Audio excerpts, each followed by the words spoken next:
বাংলাদেশের রাজনৈতিক মঞ্চে এক সময় নবজাগরণের প্রতীক হিসেবে আবির্ভূত হয়েছিল একটি তরুণদের দল, যারা ২৪-এর স্বাধীনতা আন্দোলনে অগ্রণী ভূমিকা পালন করেছিল।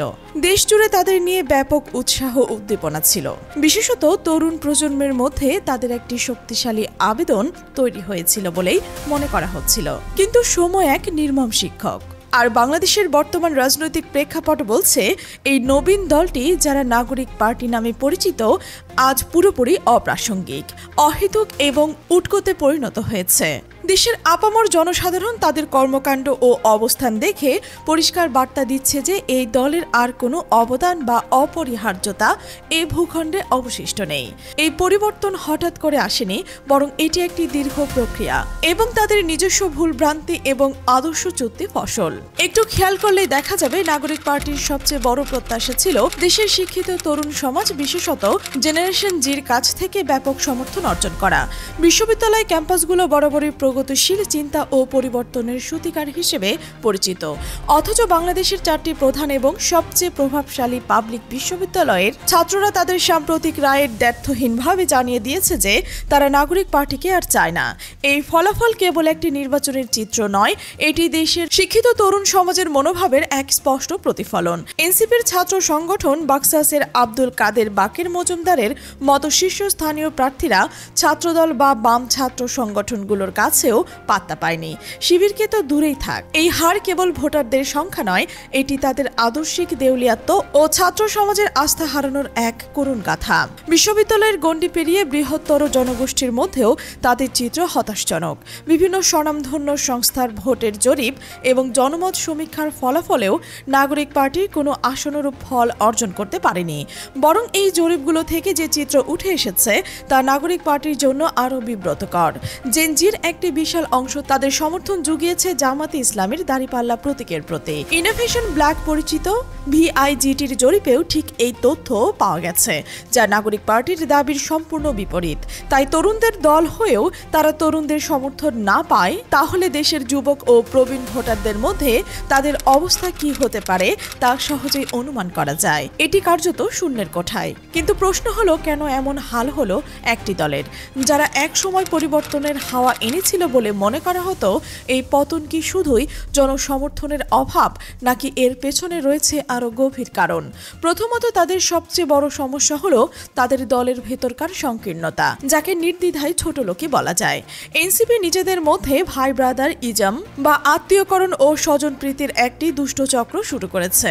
তারা একটি অন্তর্ভুক্তিমূলক দল হতে ব্যর্থ হয়েছে। দলের ভেতরকার ক্ষমতার কাঠামোতে নতুনত্বের কোনো ছোঁয়া নেই। তারা আগের ছাত্র শক্তির বলয়ের বাইরে গিয়ে কোনো নতুন নেতৃত্ব তৈরি করতে পারেনি। ঘুরে ফিরে ছাত্র শক্তির সাবেক সদস্যরা বা তাদের ঘনিষ্ঠরাই মূল পদে অধিষ্ঠিত হয়েছে। নাগরিক পার্টির কেন্দ্রীয় কমিটিতে ছাত্র শক্তির সাবেক সদস্য সচিব নাহিদ ইসলামকে আহ্বায়ক করা হয়েছে, আর সেই ছাত্র শক্তির সাবেক আহ্বায়ক আক্তার হোসেনকে বানানো হয়েছে সদস্য সচিব। হাতে গোনা হাসান আবদুল্লাহ আর সার্জিস আলম ছাড়া কাউকেই কোনো বড় গুরুত্বপূর্ণ পদে বসানো হয়নি, যা কিনা ছাত্র শক্তির বলয়ের বাইরে। এটি শুধু মূল দলের ক্ষেত্রে নয়, তাদের ছাত্র সংগঠন বাকসাসের শীর্ষ পদেও ছাত্র শক্তির সাবেক নেতা নেত্রীদেরই বড় বড় পদ দেওয়া হয়েছে। আব্দুল কাদের এবং বাকের মজুমদার দুজনেই ছাত্র শক্তির সাবেক নেতা। এমনকি ঢাকা বিশ্ববিদ্যালয় কেন্দ্রীয় ছাত্র সংসদ নির্বাচনেও নাগরিক পার্টি তাদের ছাত্র শক্তির কোরামের বাইরে যেতে পারেনি। তারা ডাকসুর জিএস পদে একজন অত্যন্ত যোগ্য প্রার্থী সাবেক শিবির নেতা তাহমিদ আল মুদাসিরকে বাদ দিয়ে আশেফারের মতো অযোগ্যকে দাঁড় করিয়েছে। নির্বাচনের ফলাফল যা হওয়ার তাই হয়েছে। তাহমিদ একা বাকসাসের কাদের, বাকের এবং আসিফার সম্মিলিত ভোটের চেয়েও অনেক বেশি ভোট পেয়েছেন। এই ফলাফল প্রমাণ করে যে যোগ্যতাকে পাশ কাটিয়ে স্বজনপ্রীতি এবং নিজেদের বলয়ের প্রতি অন্ধ অনুগত্য কিভাবে একটি দলের মেরুদণ্ড ভেঙে দিতে পারে। ভাই ব্রাদার ইজম এর পরপরই তাদের সবচেয়ে বড় সমস্যা হলো চাঁদাবাজি ও ধান্দাবাজি। স্বাধীনতা পরবর্তী বাংলাদেশে শুরু হওয়া সীমাহীন চাঁদাবাজির সংস্কৃতিতে তারা বড় বড় চাঁদাবাজ দলগুলো দলগুলো যেমন আওয়ামী লীগ ও বিএনপির সাথে প্রতিযোগিতায় লিপ্ত হয়েছে। এই দলগুলো যেভাবে দীর্ঘদিন ধরে চাঁদাবাজিকে একটি শিল্পে পরিণত করেছে, নাগরিক পার্টিও সেই একই পথে হেঁটেছে। এখন তারা যেন এক স্বীকৃত ছোট চাঁদাবাজের দলে পরিণত হয়েছে। এনসিপির নাম শুনলে এখন সাধারণ মানুষের মনে ভেসে ওঠে চান্দা পার্টির চিত্র। এরই মধ্যে চাঁদাবাজির অভিযোগে তাদের শীর্ষ নেতা সহ দেশের আনাচে কানাচে অসংখ্য নেতাকর্মী গ্রেপ্তার হয়েছে।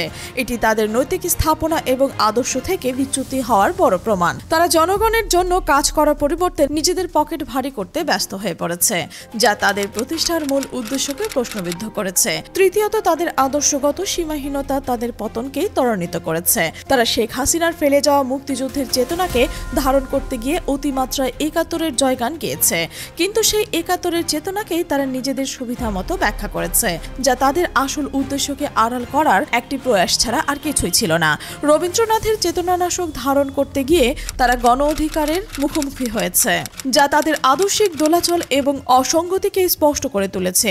তাদের একদিকে প্রগতিশীলার বুলি আওড়ানো, অন্যদিকে তাদের কর্মকাণ্ডের কোনো প্রগতিশীলতা বা জনগণের অধিকারের প্রতিফলন দেখা যায় না। এই আদর্শিক সংকট তাদের জনগণের কাছে দূরে ঠেলে দিয়েছে।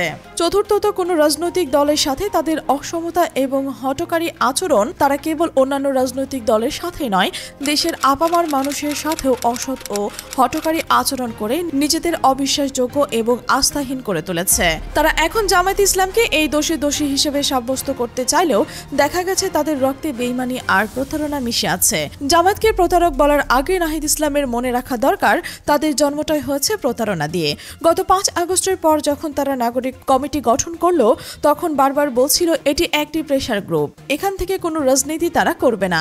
অথচ 2 মাস না যেতেই দেখা গেল তারা সেই নাগরিক কমিটিকে নাগরিক পার্টিতে রূপান্তর করে ফেলেছে। এটি কি জাতির সাথে সুস্পষ্ট প্রতারণা নয়? তাদের আরও একটি বড় প্রতারণার উদাহরণ হলো ছাত্র শিবিরকে মাইনাস করা। শুরুতে দলমত নির্বিশেষে সবাই জামাতকে সাথে নিয়ে কাজ শুরু করলেও শেষমেশে তারা শিবিরের আলী আহসান জুনায়েদ এবং রাফি সালমান রিফাতকে বাদ দিয়েছে। বামদের কথা শুনে ডানপন্থীদের সাথে প্রতারণা করেছে। শুধু তাই নয়, বাদ দিয়েছে মাদ্রাসা আলেমদেরও, যারা এই আন্দোলনের একটি গুরুত্বপূর্ণ অংশ ছিল। এটিও কি সুস্পষ্ট প্রতারণা নয়? এটি কি নিজেদের আদর্শের প্রতি বেইমানি নয়? এই সমস্যাগুলোর কারণেই তারা এখন বাংলাদেশের একটি উটকো ও অনির্ভরযোগ্য ভাই ব্রাদার ইজম গ্রুপে পরিণত হয়েছে। তাদের বর্তমান টার্গেট যেন একটাই, এবং যতদিন সম্ভব ক্ষমতা থেকে শোষণ করা। ক্ষমতা ছাড়া তারা আর যেন কিছুই চিন্তাই করতে পারছেন না। আর এই হীন উদ্দেশ্যে তারা সাথে চায় জামাত ইসলামকে। এদের মূল টার্গেট হলো দেশকে অস্থিতিশীল রেখে নির্বাচন পিছিয়ে ক্ষমতার মসনদে থেকে যাওয়া। সংস্কার জুলাইয়ের চেতনা, এগুলো সবই তাদের ভাওতাবাজি ছাড়া আর কিছুই নয়। এখানে আসে জামাত ইসলাম প্রসঙ্গ। যারা শুরু থেকে সত্যিকারের সংস্কার চেয়েছে, তারাই চেয়েছিল ডক্টর মোহাম্মদ ইউনূসকে ক্ষমতায় 5 বছর রেখে দিয়ে দেশের আমূল পরিবর্তন ঘটাবে। কিন্তু ইউনূস সরকারের উপদেষ্টারা তাদের ব্যর্থতার চরম পরিচয় দিয়েছে। এই 1.5 বছরে তারা আওয়ামী লীগের পুনর্বাসন করেছে, ভারতের সাথে সখ্যতা বাড়িয়েছে এবং বিএনপির লোকদের প্রশাসনের সব গুরুত্বপূর্ণ জায়গায় পদায়ন করেছে। এমনকি ইউনূস নিজেও লন্ডনে গিয়ে তারেক রহমানের সাথে বৈঠক করে সমঝোতার আভাস দিয়েছে। বেশিরভাগ উপদেষ্টা বিএনপিকে ক্ষমতায় বসানোর জন্য পাগল প্রায়, কিন্তু কেউ আবার সমঝোতা করে নিজেদের জন্য একটি সেফ এক্সিট খুঁজেছেন। জামায়াত বারবার সরকারের দুঃসময়ের পাশে থাকলেও সরকার জামায়াতের সাথে চোর পুলিশ খেলেছে। তাহলে জামায়াত কেন এই সরকারটাকে রাখার জন্য আবার মাঠে নামবে? কেন বিএনপির সাথে সমঝোতায় জড়িয়ে কেন নিজেদের ভবিষ্যৎ রাজনীতিকে ঝুঁকির মুখে ফেলবে? আর কতকাল তারা ভাই ব্রাদার ইজমের শিকার হবে? অথচ জামায়াত তো চাইছিল নাগরিক পার্টিকে সাথে নিয়ে দেশের আমূল পরিবর্তন আনবে। সেজন্য জোট গঠনে সর্বোচ্চ চেষ্টাও চালিয়েছে। এমনকি নাগরিক পার্টির গঠন এবং পরবর্তী সবকিছুতে তারা পাশে থেকেছে, কেবলমাত্র লোকবল সরবরাহ করেছে। কিন্তু নাগরিক পার্টির সকাল বিকাল উঠতে বসতে জামাতকে রাজাকার গালি দেয়, শিবিরের বিরুদ্ধে ভয়ঙ্কর সব ষড়যন্ত্র করে, সাদিক কায়েমদের মতো যোগ্য ও জনপ্রিয় নেতাদের মাইনাস করে। নাহিদ নিজেও কোনো কারণ ছাড়াই হিংসার বশবর্তী হয়ে ভিপি সাদিকের বিরুদ্ধে লেগেছিল। এত কিছুর পরে জামাত কেন এই পার্টিকে নিরঙ্কুশ সমর্থন দেবে? এর পেছনে কি কোনো যুক্তি থাকতে পারে? আসলে জামায়াত তো হারানোর কিছু নেই। ক্ষমতার যাওয়াই তাদের একমাত্র লক্ষ্য নয়। দিন কায়েমের চেষ্টা একটা দিন কায়েমের চেষ্টা করাই তাদের একমাত্র লক্ষ্য। যে কোনো উপায়ে ক্ষমতায় যাওয়ার ইচ্ছে থাকলে তারা 5 আগস্টের পরেই সেটা করতে পারত। শেখ হাসিনা পতনের পর জেনারেল ওয়াকার হয়তো জামাতের হাতে দেশ তুলে দিত, কিন্তু ডক্টর শফিকুর রহমানরা সেটা তো করেনি। চোরাই পথে দেশ দখল করেনি। তখন জামায়াত তো জনপ্রিয়তার শীর্ষে অবস্থান করেছে। সব জরিপে বিএনপির কাছাকাছি তাদের অবস্থান। তাহলে তারা কেন নির্বাচন পিছিয়ে দেশ অস্থির করবে? এমন তো নয় যে আগের মতো ইউনূস সরকারের ওপর সবাই খুশি, শুধু বিএনপি বেজার। এখন বরং ইউনূসের বিএনপির সাথেই বেশি মাখামাখি, যা তার কর্মকাণ্ডে স্পষ্ট। তাই নির্বাচনটা হোক ফেব্রুয়ারিতে। বিএনপিকে যদি মানুষ বেছে নেবে, তারা দেশ চালাবে, কিন্তু মানুষের মনোভাব উল্টাও হতে পারে। নৌকার ধানের শীষ, 2 সাপের একই বিষ, এটা কিন্তু এখন জনপ্রিয় স্লোগান। গ্রামে গঞ্জে আওয়াজ উঠেছে, সব দল দেখা শেষ, শেষ দাঁড়িপাল্লার বাংলাদেশ। তাহলে জামাত কেন নির্বাচন পিছিয়ে নাগরিক পার্টি আর অর্থব উপদেষ্টার আরাম আয়েশে জীবন কাটানোর হাতিয়ার হয়ে থাকবে? জনাব নাহিদ ইসলাম অবশেষে জামায়াত ইসলামকে দোষারোপ করলেন, জামায়াতকে বললেন প্রতারক। হায় রে, হাজারো শহীদ যে দলে, সেই দলটাই নাকি প্রতারক দল। জুলাইয়ের গাদ্দারের থেকে এর চেয়ে বেশি কি আশা করা যায়? পুরো সংস্কার কমিশনকে সালাউদ্দিন কমিশন বললেও অত্যুক্তি হবে না। সংস্কার কমিশন একরকম বিএনপির আড্ডাখানা হয়ে গিয়েছিল। সেখানে একটি দল হিসেবে জামায়াত ইসলামী সংস্কার কমিশনকে যতটুকু সম্ভব নির্দলীয় করার চেষ্টা করেছে।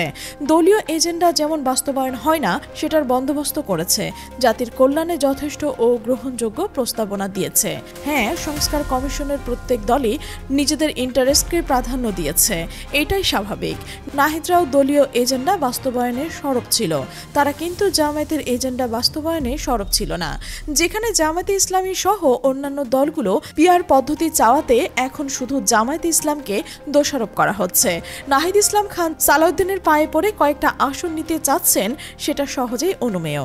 তারা যে ধানের শীষের ওপর আস্থা রাখতে চায়, দাঁড়িপাল্লাকে ছুঁড়ে ফেলতে চায়, সেটা এখন বাস্তবতার দিকে এগোচ্ছে। সংস্কার কমিশনের সংস্কারকে ব্যাহত করেছে বিএনপির এক সালাউদ্দিন, কিন্তু জুলাই সনদে সংস্কার করার কারণে জনাব নাহিদ সাহেব জামায়াত ইসলামকে দোষারোপ করেছেন। হাই সিকুলাস। জুলাই সনদে স্বাক্ষর করা জামায়াতের জন্য একটি গুরুত্বপূর্ণ সঠিক সিদ্ধান্ত ছিল। এই সিদ্ধান্তের কারণেই নাহিদরা মাঠে মারা গিয়েছে। তাই এখন তারা পুরো দমে জামায়াতের পেছনে লেগেছে। এরা নিজেদের সরকারের কাছে একটি মার্কা নিতে পারছে না, কিন্তু সেজন্য কিন্তু ইউনূসকে গালমন্দ করে না, প্রতারকও বলে না, অথচ ডক্টর শফিককে ঠিকই প্রতারক বলছে। এজন্যই বলি, এদের সমালোচনা দেখে জামায়াতের সিদ্ধান্ত নিয়ে আপনিও সমালোচনায় জর্জরিত করবেন না। জামায়াতে ইসলামী আপনার চেয়েও বেশি বোঝে।